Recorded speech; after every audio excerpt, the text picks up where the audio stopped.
I made a terrible mistake this evening. At the beginning of the evening, I made a terrible mistake. I had the Atletico Tottenham game on my television 5 minutes before kickoff, and I thought to myself, actually, no, I'll flick to the Newcastle Barcelona game, and I watched the whole of the Newcastle Barcelona game instead of the Atletico Spurs game.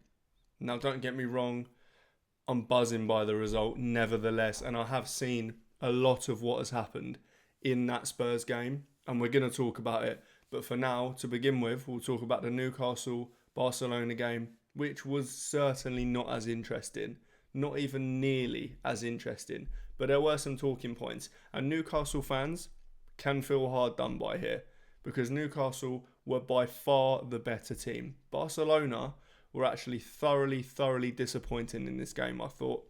Not a shred of good play, to be honest. Maybe one or two chances in the game. Lewandowski had a chance. I don't remember too many other chances, apart from that Lewandowski one where Raphinha has kind of played it into him and it's just gone past the post. Dan Burn nearly scored an own goal. That was one of the more exciting things to happen in this game.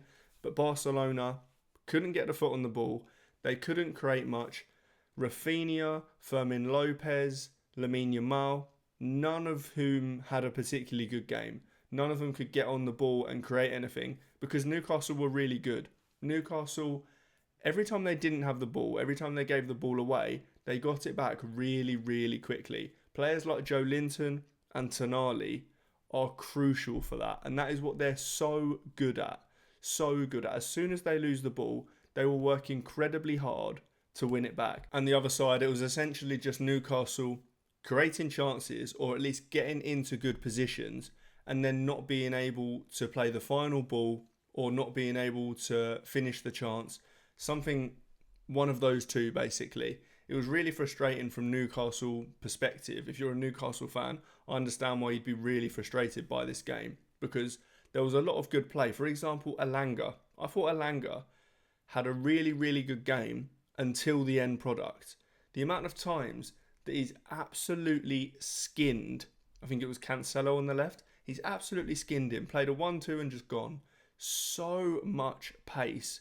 He absolutely ruined Cancelo in this game, but his final ball was horrific. Every time he couldn't pick out a player or he couldn't get his shot off, and that's the same as Osula. He had a couple chances in the first half and one in the second half, I think, that it was a wild shot. It just could have gone, not even sure where it went. But again, he got into these goal-scoring positions. I mean, there weren't massive chances, of course. You're not looking at them and thinking he should have scored that. But there were small chances, nevertheless. And he just couldn't get the ball under his control. That was his problem. He was never set enough to make a good effort on goal. That was the problem. But there were some really good performances from Newcastle. I thought Trippier played quite well when he was on the pitch. Again, he didn't really let Raphinha have anything. And I'm not sure how much of that was the individual player in Trippier. It was more the team and the midfield of Newcastle that didn't let Barcelona get on the ball. However, Lewis Hall had an unbelievable game. Firstly, he absolutely locked up Yamal. Obviously, Yamal scored the penalty. But besides that, Yamal had absolutely nothing. Nish, zero. But not only that, going forward, Lewis Hall was brilliant. The amount of times you'd see him absolutely bomb forward, even take on players, take on Araujo or sometimes even Yamal there and get past them just with pure pace mainly. And then you'd put in a really good ball. And there were a couple of times like that Jacob Murphy chance, for example, where that should have been a goal. That should have been a goal. The ball was inch perfect. He was about 8 yards out and just skied it over Jacob Murphy. But I really do think that Lewis Hall is England's best left back and he should be starting at the World Cup, I believe. He was fantastic. But Newcastle did end up getting their goal after they made some substitutions, and it was the substitution in Jacob Murphy. It was kind of perfect in that Elanga was doing all the hard work but not being able to find the end product or the good ball in, whereas Jacob Murphy, that is exactly what he's about. He will put deliveries into the box. That is exactly what happened for Harvey Barnes' goal. I'm not sure what on earth is going on with the marking. Harvey Barnes found himself unmarked 6 yards out in front of goal. I don't get what Hansi Flick is doing with this defence, to be honest. I'm not sure if he's just letting it happen on purpose, because so many times did Newcastle get in behind, and we knew that the defence was going to be like this from Barcelona. It's been like that all season. It's kind of Hansi Flick's way as such. But I don't really get why it's his way, because it doesn't work. The amount of chances that Newcastle had in the first or second half, any other day, any other team, they'd have been 4-5-0 down. Maybe not 4-5, but 3-4-0 down they could have been. It was bad, really bad. But Malick Thiaw at the end, if I'm a Newcastle fan, I'm fuming by that, because he just sticks a leg out so unnecessarily. And at the beginning of the season, Malick Thiaw was unbelievable. People were saying like he was like the best signing or defensive signing in the Premier League, and he was at the start of the season. But more recently, he has been bad. He has struggled, I think. The last 3-4, maybe even a little bit longer than that, he struggled, and that was a poor one from him. That shouldn't have been a chance for Barcelona to get back into this game, because at 1-0, you are taking that over to the Nou Camp. That's a decent result to take over to the Nou Camp, 1-0, where you're expecting Barcelona to be a lot better than they were tonight. But 1-1, that's a big difference between 1-0 and 1-1. But on to this Spurs game, and oh wow, what a time to be alive. What a time to be alive. The first 20 minutes, absolute cinema. I do genuinely feel quite sorry for Kinsky, to be honest. I'm not going to lie. I really do. I'm not sure what was happening with all these slips. So, to begin with, he slipped with the first kick, and it's gone to whoever it went to, and then they scored the first goal within 5 minutes. It was a bad one, but one that you can recover from. One that it's just a slip, and it wasn't like he played it right to the striker. They still had to build a goal from it. The second one was obviously Micky Van de Ven slipping, and that one was pretty bad, not going to lie. I'm not sure what the deal was with all these slips. I'm not sure if it was a pitch thing or what it was. The third one, however, this is bad from Kinsky. Really bad. He hasn't even slipped. He's been played the ball, and he's tried to play it across goal. I think it must have been to Romero with his left foot. It's just not a pass you play. It's really not a pass you play. The pass, if he'd have even got it right, the pass wasn't exactly a great ball. He didn't have many options in that scenario, don't get me wrong. But that was a bad one. That was a bad one. I'm not really sure the answer is taking him off, though. Like, the damage is done at that point. You're 3-0 down.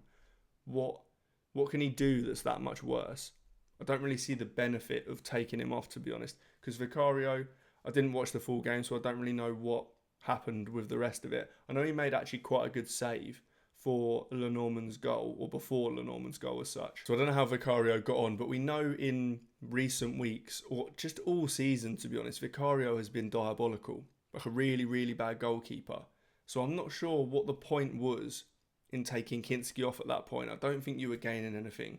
If I'm Igor Tudor, I don't really feel the need to do that. I did see Romero go over and talk to Tudor, as if to say maybe he asked for him to be taken off. Regardless, it's just not the play, I don't think. However, Alvarez's second goal, I think it was the fourth goal on the night, or maybe the fifth, I'm not sure.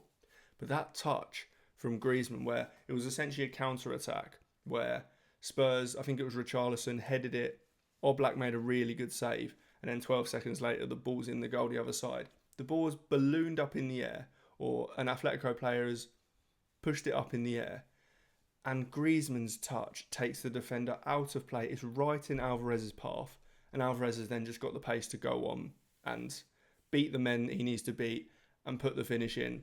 But this is bad for Spurs. Spurs are essentially out of this tie now, like genuinely out of this tie. I can't see a world where even at home they manage to bring this back. I mean, their home form's been pretty poor all season, so it wouldn't really surprise me if they do fail to bring this back. I'm not sure that they've got it in them at the moment. They haven't really got enough fight. None of the players particularly have any fight at all. The other results on the night, I mean, Bayern Munich absolutely battered Atalanta 6-1. That tie is absolutely done. A surprising result though, Galatasaray 1, Liverpool 0. Maybe not that surprising, I guess, because the away leg was always going to be tough for Liverpool. But it is a poor result. Completely full strength 11, obviously, from Liverpool.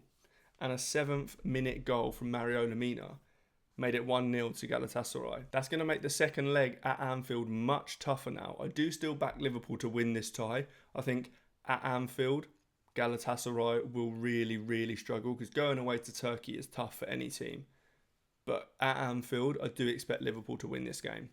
But that's all for this one. What a night of Champions League football. I'll be back tomorrow night for those games as well. But wow, Spurs are in trouble. Put some comments below as to what you think about Spurs right now, and I'll see you in the next one.